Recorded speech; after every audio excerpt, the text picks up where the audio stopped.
For centuries, Earth was considered a diplomatic minor among the stars.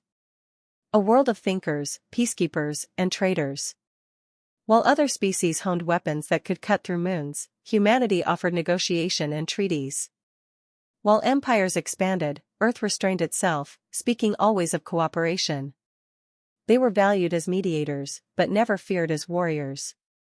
When the Kravik swarm invaded the outer colonies of the Galactic Accord, countless member worlds looked toward Earth, not as a savior, but as a symbolic figure of unity.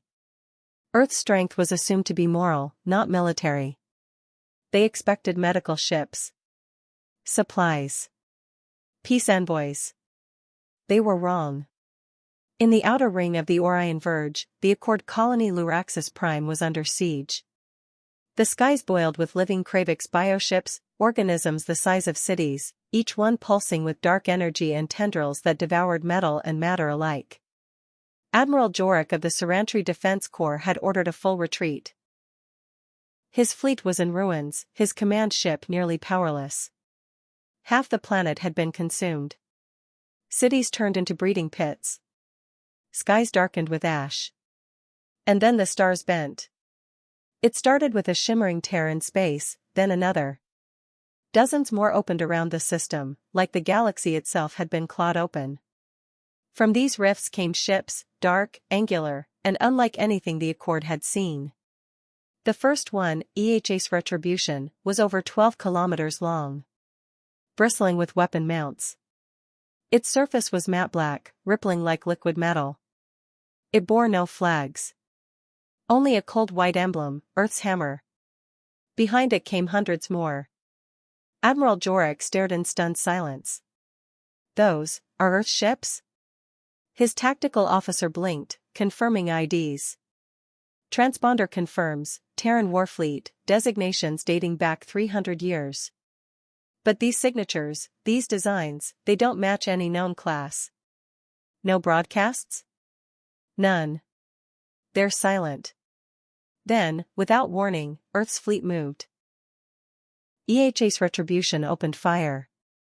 Its first salvo didn't blaze or roar, it hummed, a low, harmonic vibration that shattered 3 Kravik's hive ships instantly.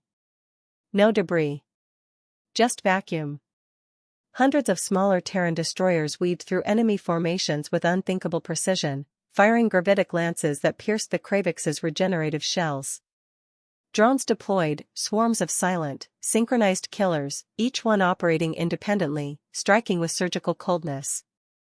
The Kravik's responded with all their savagery. They unleashed acidic cloud beasts, dimension rippers, and blackwave pulses.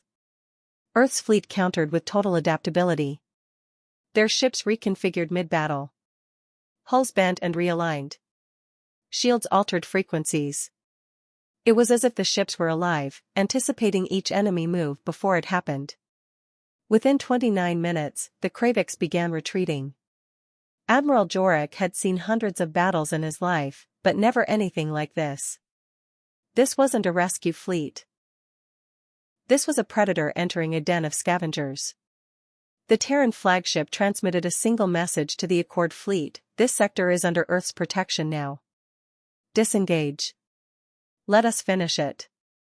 And so, stunned and powerless, the remnants of the Accord fleet pulled back and watched. Over the next 6 hours, Earth's warfleet conducted an operation the galaxy would later call the Black Dawn Protocol.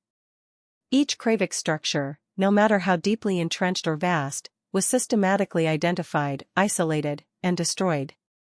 Earth's ships deployed weapons the Accord had never seen: temporal razors that sliced through time states, anti-entropy torpedoes that collapsed matter, and AI-driven logic viruses that infected Kravik's biocode like a plague.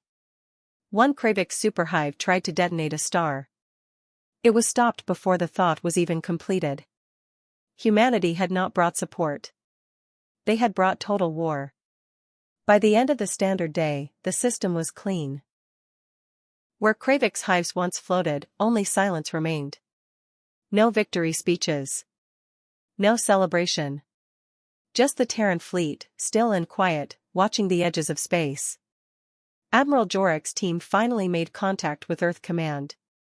The face that appeared on the comm screen was not what he expected, a woman in a plain black uniform, standing in front of a glowing tactical map. She spoke with the tone of a historian delivering facts, not a soldier claiming triumph. The Kravix were a known threat. We have monitored them for 300 years. We prepared. The Galactic Accord ignored their rise. Earth did not. You asked for help. Help arrived. Jorek asked, why reveal this power now? Why stay silent for centuries? The woman looked into the screen. Her eyes held no hatred, only certainty.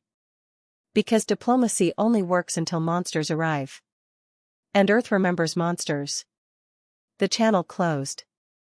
The Terran fleet didn't wait for thanks.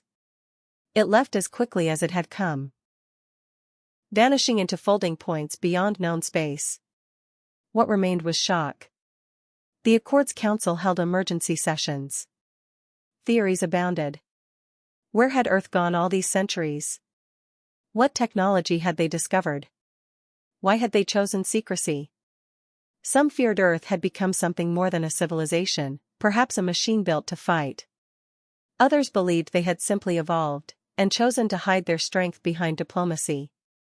One thing became clear to all: humanity had never been weak. They had simply been waiting. And when the galaxy screamed for help, Earth didn't send aid. It sent a fleet built for war.